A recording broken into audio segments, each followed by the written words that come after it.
Hi friends, welcome to Kannada moral stories. Shanti ಆ ಚಳಿಗಾಲದಲ್ಲೂ ಇಡ್ಲಿ ವಡೆ ಮಾರಾಟ ಮಾಡ್ತಾ ಇದ್ಲು ತನ್ನ ಮಕ್ಕಳ ಹೊಟ್ಟೆ ತುಂಬಿಸಲು. ಆದ್ರೆ ಅವಳು ಮಾರಾಟ ಮಾಡಲು ತಯಾರಿಸಿದ ಇಡ್ಲಿ ದೋಸೆ ವಡೆಗಳನ್ನು ಅವರ ಅತ್ತೆ ನಾದಿನಿ ಮತ್ತು ಅವರ ಮಕ್ಕಳು ತಿಂದು ಬಿಡ್ತಿದ್ರು. ಹೇಳ್ತಾ ಇದ್ರು, ಇವರ ಮೇಲೆ ನಮಗೂ ಹಕ್ಕಿದೆ ಅಂತ. ಉಳಿದಿಡುವ ಇಡ್ಲಿ ಮಾರಾಟ ಮಾಡಿದ್ರೆ ತುಂಬಾ ಕಡಿಮೆ ದುಡ್ಡು ಬರ್ತಿತ್ತು. ಒಂದು ದಿನ ಶಾಂತಿ ತನ್ನ ಅತ್ತೆಗೆ ಇಡ್ಲಿ ಕೊಡಲು ನಿರಾಕರಿಸ್ತಾಳೆ. ನನ್ನ ಮಕ್ಕಳ ಹೊಟ್ಟೆ ತುಂಬಿಸಲು ನಾನು ಈ ಕೆಲಸ ಮಾಡ್ತಾ ಇದ್ದೀನಿ, ನಾನು ನಿಮಗೆ ಈ ವಸ್ತುಗಳನ್ನು ಕೊಡೋದಿಲ್ಲ ಎಂದಾಗ ಅತ್ತೆ ಮತ್ತು ನಾದಿನಿ ಎಲ್ಲ ಅಡಿಗೆಯನ್ನು ಕಿತ್ತುಕೊಂಡು ಶಾಂತಿಗೆ ಜೋರಾಗಿ ಹೊಡಿತಿದ್ರು. ಶಾಂತಿ ಒಂದು ಮೂಲೆಯಲ್ಲಿ ಕುಳಿತುಕೊಂಡು ತನ್ನ ಮಕ್ಕಳನ್ನು ತಬ್ಬಿಕೊಂಡು ಅಳ್ತಾ ಇದ್ಲು. ನಂತರ ನಡೆದ ಆ ಘಟನೆಗಳಿಗೆ ಅತ್ತೆ ಮತ್ತು ನಾದಿನಿ ಅವರಿಬ್ಬರು ಶಾಕ್ ಆಗಿದ್ರು. ಶಾಂತಿ ಆ ದಿನ ಕೂಡ ದೇವರ ಬಳಿ ಕೇಳ್ಕೊಳ್ತಾ ಇದ್ಲು, ದೇವರೇ, ಈ ದಿನವಾದರೂ ನಮ್ಮ ವ್ಯಾಪಾರ ಚೆನ್ನಾಗಿ ನಡೀಲಿ. ನನ್ನ ಮಕ್ಕಳು ನಿನ್ನೆಯಿಂದ ಹಸಿವಿನೆಂದಿದ್ದಾರೆ, ಅವರು ಏನೂ ತಿಂದೇ ಇಲ್ಲ. ಅವರ ಊಟದ ಏರ್ಪಾಟುಗಳನ್ನು ನೀನೇ ಮಾಡಬೇಕು ಅಂತ ರುಬ್ಬಿದ್ದಂತಹ ಹಸಿಟ್ಟನ್ನು ಇಡ್ಲಿ ಪಾತ್ರೆಗೆ ಹಾಕಿ ಚೆನ್ನಾಗಿ ಬೇಯಲು ಒಲೆ ಮೇಲೆ ಇಡ್ತಾಳೆ. ಬೆಂದ ಎಲ್ಲಾ ಇಡ್ಲಿಗಳನ್ನು ಬಿಸಿ ಬಿಸಿಯಾಗಿ ಇರಲು ಬಾಳೆ ಎಲೆಯಲ್ಲಿ ಸುತ್ತಿ ಬುಟ್ಟಿಯಲ್ಲಿ ಇಟ್ಕೊಳ್ತಾಳೆ. ಅದು ಚಳಿಗಾಲವಾಗಿತ್ತು, ಮಳೆ ಕೂಡ ಜೋರಾಗಿ ಬರ್ತಿತ್ತು. ಜನ ಎಲ್ಲ ಮನೆಯಲ್ಲಿ ಬೆಚ್ಚಗೆ ಮಲಗಿದ್ರು. ಆದ್ರೆ ಶಾಂತಿ ಮಾತ್ರ ಮನೆಯಲ್ಲಿ ಕುಳಿತುಕೊಳ್ಳಲಾಗ್ತಾ ಇರ್ಲಿಲ್ಲ. ಅವಳು ಕಷ್ಟಪಟ್ಟು ಕೆಲಸ ಮಾಡಲೇಬೇಕಾಗಿತ್ತು. ಶಾಂತಿಗೆ 3 ಮಕ್ಕಳಿದ್ರು. ಶಾಂತಿಯ ಗಂಡ ಕುಮಾರ್ ತುಂಬಾ ವರ್ಷದ ಮೊದಲೇ ಆಕ್ಸಿಡೆಂಟ್ ನಲ್ಲಿ ತೀರಿಕೊಂಡಿದ್ದ. ಆಗಿನಿಂದ ಶಾಂತಿ ಒಂಟಿಯಾಗ್ಬಿಟ್ಟಿದ್ಲು. ಗಂಡ ಹೋದ ನಂತರವೇ ಅವಳಿಗೆ ಗಂಡನ ಮಹತ್ವ ಗೊತ್ತಾಗಿತ್ತು. ಶಾಂತಿಯ ಗಂಡ ತುಂಬಾ ಒಳ್ಳೆಯವನು. ಹೆಂಡತಿಯನ್ನು ಹೊರಗೆ ಕಳಿಸದೆ ಮನೆಯಲ್ಲಿಯೇ ತುಂಬಾ ಸಂತೋಷವಾಗಿ ನೋಡ್ಕೊಳ್ತಾ ಇದ್ದ. ಪ್ರತಿದಿನ ಕೂಲಿ ಕೆಲಸ ಮಾಡಿ ಹೆಂಡತಿ ಮಕ್ಕಳನ್ನು ಸಾಕ್ತಾ ಇದ್ದ. ಗಂಡ ಜೀವಂತವಾಗಿ ಇರಬೇಕಾದ್ರೆ ಅತ್ತೆ ಮತ್ತು ನಾದಿನಿ ಇಬ್ಬರು ಬಾಯಿ ಬಿಡ್ತಾನೆ ಇರ್ಲಿಲ್ಲ. ಶಾಂತಿಯನ್ನು ಕೆಟ್ಟದಾಗಿ ಮಾತನಾಡಲು ಅವರಿಗೆ ಧೈರ್ಯ ಕೂಡ ಬರ್ತಿರ್ಲಿಲ್ಲ. ಯಾವಾಗ ಶಾಂತಿಯ ಗಂಡ ಸತ್ತು ಹೋದನೋ ಆಗಲೇ ಅವಳಿಗೆ ಈ ಪ್ರಪಂಚದ ನಿಜ ಮುಖವಾಡ ಬಯಲಾಗಿತ್ತು. ಗಂಡ ಹೋದ ನಂತರ ಅತ್ತೆ ಮತ್ತು ನಾದಿನಿಯರ ಮುಖವಾಡ ಬಯಲಾಗಿತ್ತು. ಅವರು ಪ್ರತಿದಿನ ಶಾಂತಿಗೆ ತುಂಬಾ ಕಾಟ ಕೊಡ್ತಾ ಇದ್ರು. ಆ ಮನೆ ಮತ್ತು ಆಸ್ತಿ ಎಲ್ಲವೂ ಶಾಂತಿಯ ಗಂಡ ಕುಮಾರ್ ಹೆಸರಿನಲ್ಲಿತ್ತು. ಅವನೇ ಕಷ್ಟಪಟ್ಟು ಆ ಮನೆಯನ್ನು ಕಟ್ಟಿಸಿದ್ದ. ಆದ್ರೆ ಅತ್ತೆ ಮತ್ತು ನಾದಿನಿ ಅವಳನ್ನು ಆ ಮನೆಯಲ್ಲಿ ಇರಲು ತುಂಬಾ ಕಾಟ ಕೊಡ್ತಾ ಇದ್ರು. ಶಾಂತಿ ತುಂಬಾ ನೊಂದುಕೊಳ್ತಾ ಇದ್ಲು. ಆ ಮನೆಯಲ್ಲಿ ಇರೋದಕ್ಕೆ ಅವಳಿಂದ ಸಾಧ್ಯವೇ ಆಗ್ತಿರ್ಲಿಲ್ಲ. ಪ್ರತಿದಿನ ಅವಳು ಕಣ್ಣೀರಿನಲ್ಲಿ ಕೈ ತೊಳಿತಾ ಇದ್ಲು. ಮಕ್ಕಳ ಮುಖ ನೋಡಿಕೊಂಡು ಅವಳು ಎಲ್ಲವನ್ನೂ ಸಹಿಸಿಕೊಂಡಿರ್ತಿದ್ಲು. ಯಾಕೆಂದ್ರೆ ಅವಳ ತವರು ಮನೆಯಲ್ಲಿ ಅವಳನ್ನು ನೋಡುವವರು ಕೂಡ ಯಾರು ಇರ್ಲಿಲ್ಲ. ಅವರು ಕೂಡ ತುಂಬಾ ಬಡವರಾಗಿದ್ರು. ಬೇಯಿಸಿದ ಇಡ್ಲಿ ಮತ್ತು ಚಟ್ನಿಯನ್ನು ಬುಟ್ಟಿಯಲ್ಲಿ ಇಟ್ಟು ಶಾಂತಿ ಈಗ ಬೇಗ ಬೇಗ ಮನೆ ಕೆಲಸ ಮಾಡ್ತಾ ಇದ್ಲು. ಮನೆಯ ಎಲ್ಲಾ ಕೆಲಸ ಮುಗಿಸಿ ನಂತರ ಸ್ವಲ್ಪ ಹಸಿಟ್ಟನ್ನು ನಾದಿ ಮಕ್ಕಳಿಗೆ ರೊಟ್ಟಿ ಮಾಡಿಕೊಟ್ಟಿದ್ಲು. ಮೊಸರಿನ ಜೊತೆ ರೊಟ್ಟಿಯನ್ನು ತಿಂದು ಆ ಮಕ್ಕಳು ಶಾಲೆಗೆ ಹೋಗಿದ್ರು. ಈಗ ಶಾಂತಿ ಆ ಇಡ್ಲಿ ಬುಟ್ಟಿಯನ್ನು ಎತ್ತಿಕೊಂಡು ಅವಳು ಹೊರಗೆ ಬಂದಿದ್ಲು. ಅವಳ ಹೃದಯ ಒಂದು ಕ್ಷಣ ಭಾರವಾಗಿಬಿಟ್ಟಿತ್ತು. ಅತ್ತೆ ಮತ್ತು ನಾದಿನಿ ಹಾಲಿನಲ್ಲಿ ಆರಾಮವಾಗಿ ಕುಳಿತುಕೊಂಡಿದ್ರು.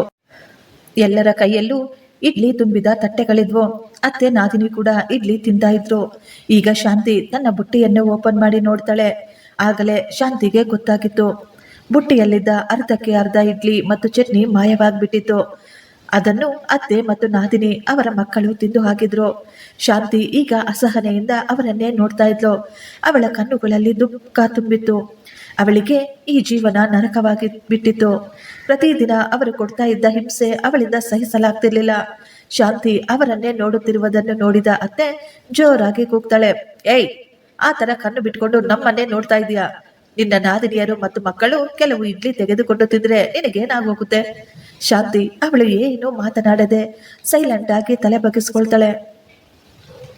ಅವಳು ಈಗ ಸೈಲೆಂಟ್ ಆಗಿ ಅಡಿಗೆ ಮನೆಯೊಳಗೆ ಹೊರಟೋಗ್ತಾಳೆ. ಅವಳ ಮನಸ್ಸಿನಲ್ಲಿ ಒಂದೇ ಒಂದು ಪ್ರಶ್ನೆ ಓಡ್ತಾ ಇತ್ತು, ದೇವರೇ, ನನ್ನ ಈ ಕಷ್ಟಕ್ಕೆ ಕೊನೆ ಯಾವತ್ತು? ನಾನು ಪಡುತ್ತಿರುವ ಕಷ್ಟಕ್ಕೆ ಯಾವಾಗ ಫಲ ಸಿಗುತ್ತದೆ ಅಂತ.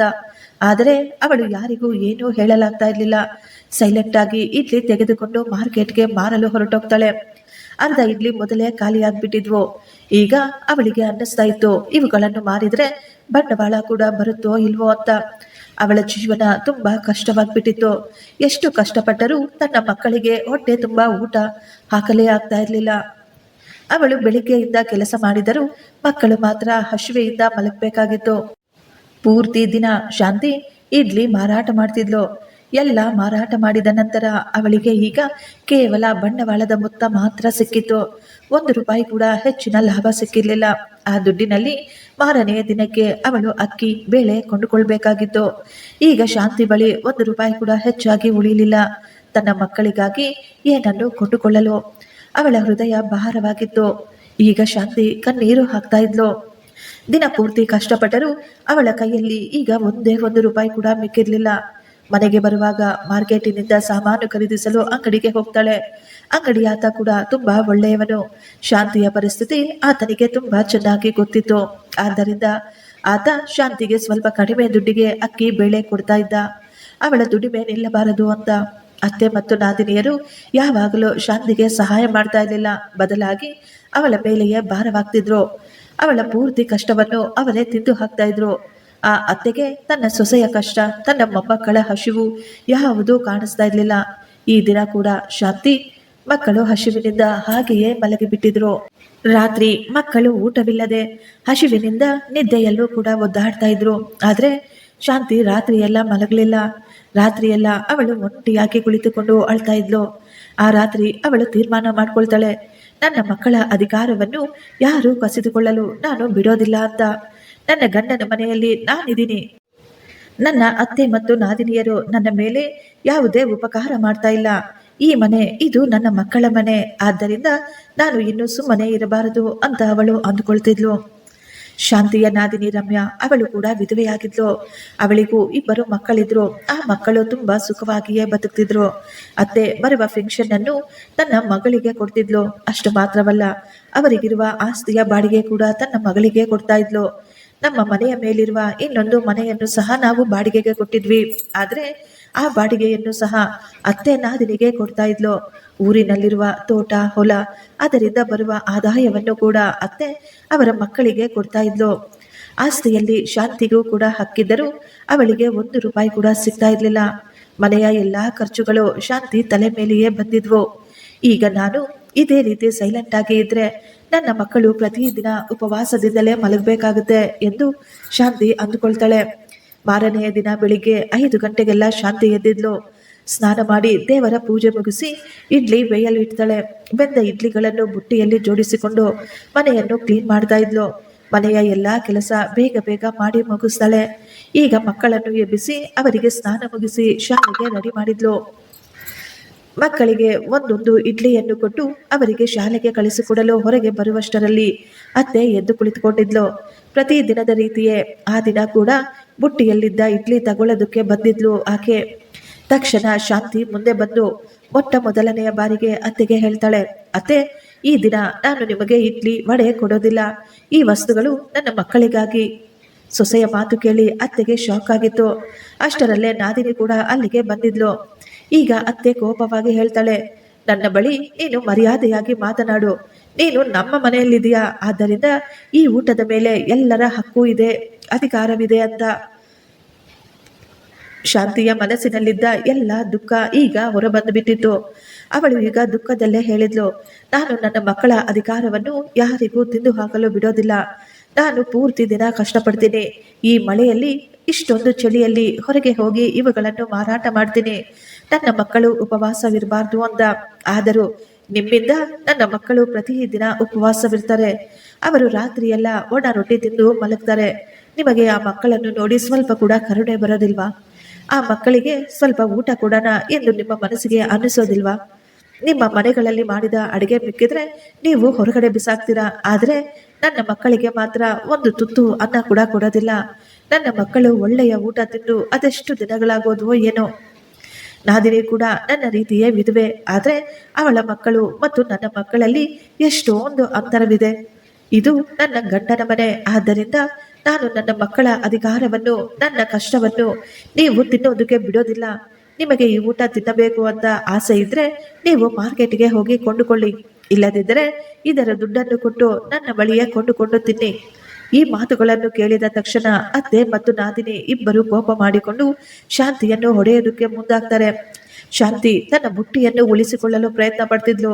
ಆದರೆ ಅತ್ತೆ ಮತ್ತು ನಾದಿನಿ ಇಬ್ಬರು ಶಾಂತಿಯ ಮೇಲೆ ಬಿದ್ದು ಅವಳ ಕೂದಲನ್ನು ಹಿಡಿದುಕೊಂಡು ಅವಳನ್ನು ಜೋರಾಗಿ ಹೊಡಿತಾ ಇದ್ರು. ಕೈಯಲ್ಲಿದ್ದ ಬುಟ್ಟಿ ಜಾರಿ ಕೆಳಗೆ ಬಿದ್ದು ಇಡ್ಲಿ ಚಟ್ನಿ ವಡೆ ಎಲ್ಲ ನೆಲದ ಮೇಲೆ ಬಿದ್ದೋದ್ವು. ಮನೆಯೊಳಗೆ ಇದ್ದ ಮಕ್ಕಳು ಓಡಿ ಬಂದು ತನ್ನ ತಾಯಿಯ ಪರಿಸ್ಥಿತಿ ನೋಡಿ ಅವರು ಜೋರಾಗಿ ಅಳ್ತಾ ಇದ್ರು. ಶಾಂತಿ ಈಗ ತನ್ನ ಮಕ್ಕಳನ್ನು ಎತ್ತಿಕೊಂಡು ಸಮಾಧಾನ ಮಾಡುತ್ತಾ ಮನೆಯೊಳಗೆ ಹೋಗ್ತಾಳೆ. ಆ ಮಕ್ಕಳು ಮತ್ತು ಶಾಂತಿ ಎಲ್ಲರೂ ಜೊತೆಯಲ್ಲಿ ಕುಳಿತುಕೊಂಡು ಜೋರಾಗಿ ಅಳ್ತಾ ಇದ್ರು. ಶಾಂತಿ ತನ್ನ ಮಕ್ಕಳಿಗೆ ಸಮಾಧಾನ ಮಾಡ್ತಿದ್ಲು. ನೀವು ಅಳಬೇಡಿ, ನಿಮಗೆ ನಾನಿದ್ದೇನೆ ಅಂತ. ಆ ಮಗುವಿನ ಕಣ್ಣೀರು ಅಳು ಕೇಳಿ ಆ ಅತ್ತೆ ಮತ್ತು ನಾದಿನಿ ಅವರು ಕೂಡ ಒಂದು ಕ್ಷಣ ಸುಮ್ಮನಾಗ್ಬಿಡ್ತಾರೆ. ಸಾವಿತ್ರಮ್ಮ ಆ ಮಕ್ಕಳು ನಡುಗುತ್ತಿರುವುದನ್ನು ನೋಡಿ ಆಕೆಯ ಮನಸ್ಸಿನಲ್ಲಿ ಒಂದು ರೀತಿಯ ಭಯ ದುಃಖ ಆವರಿಸುತ್ತೆ. ಏನೇ ಆದರೂ ಆ ಮಕ್ಕಳು ಅವರ ಮಗನ ಮಕ್ಕಳಾಗಿದ್ರು. ಅವರು ಆಕೆಯ ರಕ್ತವೇ. ಆದರೆ ಆಕೆಯ ಮನಸ್ಸಿನಲ್ಲಿ ಇದ್ದ ದುಃಖ ಕೇವಲ ಒಂದೇ ಒಂದು ಕ್ಷಣ ಮಾತ್ರವಿತ್ತು. ಆಕೆ ಈಗ ತನ್ನ ಮುಖ ತಿರುಗಿಸಿಕೊಂಡಿದ್ಲು. ಆಕೆ ತನ್ನ ಮಗಳು ಮತ್ತು ಅವರ ಮಕ್ಕಳನ್ನು ಕರೆದುಕೊಂಡು ಅಲ್ಲಿಂದ ತಮ್ಮ ಮನೆಗೆ ಹೊರಟು ಹೋಗ್ತಾಳೆ. ಈಗ ಶಾಂತಿಯ ಪೂರ್ತಿ ಕಷ್ಟ ಮಣ್ಣು ಪಾಲಾಗಿತ್ತು. ಅವಳ ಎಲ್ಲ ಊಟ ಈಗ ಮಣ್ಣು ಪಾಲಾಗ್ಬಿಟ್ಟಿತ್ತು. ಅವಳು ಅಲ್ಲೇ ಕುಳಿತುಕೊಂಡು ಅಳ್ತಾ ಇದ್ಲು. ಮಾರನೆಯ ದಿನ ಶಾಂತಿ ಬೇಗ ಎದ್ದಿದ್ಲು. ಅವಳು ಅಂದುಕೊಳ್ತಾ ಇದ್ಲು, ಈ ದಿನ ನಾನು ಏನಾದರೂ ಮಾಡಲೇಬೇಕು ನನ್ನ ಮಕ್ಕಳ ಹೊಟ್ಟೆ ತುಂಬಿಸಲು. ಅತ್ತೆ ಮತ್ತು ನಾದಿನಿಯರು ನಿನ್ನೆ ಎಲ್ಲ ಊಟ ಮಣ್ಣು ಪಾಲು ಮಾಡಿ ನನ್ನ ಸಂಪಾದನೆಯನ್ನು ಕೂಡ ಕಸಿದ್ಕೊಂಡ್ಬಿಟ್ರು. ಶಾಂತಿಯ ಬಳಿ ಈಗ ಏನೂ ಇರಲಿಲ್ಲ. ಆದರೆ ಅವಳ ಮನಸ್ಸಿನಲ್ಲಿ ಧೈರ್ಯವಿತ್ತು.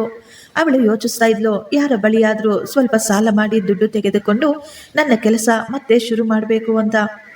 ಶಾಂತಿ ಈಗ ಪಕ್ಕದ ಮನೆಗೆ ಹೋಗಿ ಕೇಳ್ತಾಳೆ, ನನ್ನ ಮಕ್ಕಳಿಗಾಗಿ ನನಗೆ ಸ್ವಲ್ಪ ದುಡ್ಡನ್ನು ಸಾಲವಾಗಿ ಕೊಡಿ ಅಂತ. ಅವರು ಮೊದಲು ಸಂಕೋಚಿಸಿದ್ರು. ಆದರೆ ಶಾಂತಿಯ ಪರಿಸ್ಥಿತಿ ಮತ್ತು ಮಕ್ಕಳ ಪರಿಸ್ಥಿತಿ ಬಗ್ಗೆ ಯೋಚಿಸುತ್ತಾ ಅವರು ಶಾಂತಿಗೆ ದುಡ್ಡು ಕೊಡ್ತಾರೆ. ಶಾಂತಿ ಅವರಿಗೆ ಧನ್ಯವಾದ ಹೇಳಿ ತಕ್ಷಣ ಅಂಗಡಿಗೆ ಹೋಗಿ ಸಾಮಾನು ತರ್ತಾಳೆ. ಮಾರ್ಕೆಟಿಗೆ ಹೋಗಿ ಇಡ್ಲಿ ಮಾರಾಟ ಮಾಡ್ತಾ ಇದ್ಲು. ಆ ಮಳೆಯಲ್ಲಿ ಆ ಚಳಿಯಲ್ಲೂ ಅವಳು ನಿಲ್ಲದೆ ಮನೆಗೆ ಹೋಗಿ ಬಿಸಿ ಬಿಸಿ ತಿಂಡಿಯನ್ನು ಮಾರಾಟ ಮಾಡ್ತಿದ್ಲು. ದಿನಗಳು ಇದೇ ರೀತಿ ಕಳೀತಾ ಇದ್ವು. ಈಗ ಶಾಂತಿ ಬಳಿ ಸ್ವಲ್ಪ ದುಡ್ಡು ಉಳಿದಿತ್ತು. ಆ ದುಡ್ಡಿನಿಂದ ಮಕ್ಕಳ ಹೊಟ್ಟೆ ತುಂಬಿ ಮಾರನೇ ದಿನ ಮಾರಾಟಕ್ಕೆ ಬೇಕಾದ ಸಾಮಾನು ತರಲು ಸಹ ದುಡ್ಡು ಮಿಗ್ತಾ ಇತ್ತು. ಈಗ ಮೊಟ್ಟ ಮೊದಲ ಬಾರಿಗೆ ಶಾಂತಿಯ ಮುಖದಲ್ಲಿ ಸಂತೋಷ ಬಂದಿತ್ತು. ಇಷ್ಟು ದಿನಗಳ ನಂತರ ಮೊಟ್ಟ ಮೊದಲನೆಯ ಬಾರಿಗೆ ಈ ರೀತಿಯಾಗಿತ್ತು. ಮೊಟ್ಟ ಮೊದಲನೆಯ ಬಾರಿಗೆ ತನ್ನ ಮಕ್ಕಳು ಹೊಟ್ಟೆ ತುಂಬ ಊಟ ಮಾಡಿದ್ರು. ಮೊಟ್ಟ ಮೊದಲನೆಯ ಬಾರಿಗೆ ಎಲ್ಲ ಖರ್ಚು ಕಳೆದು ಅವಳ ಬಳಿ ಸ್ವಲ್ಪ ದುಡ್ಡು ಮಿಕ್ಕಿತ್ತು.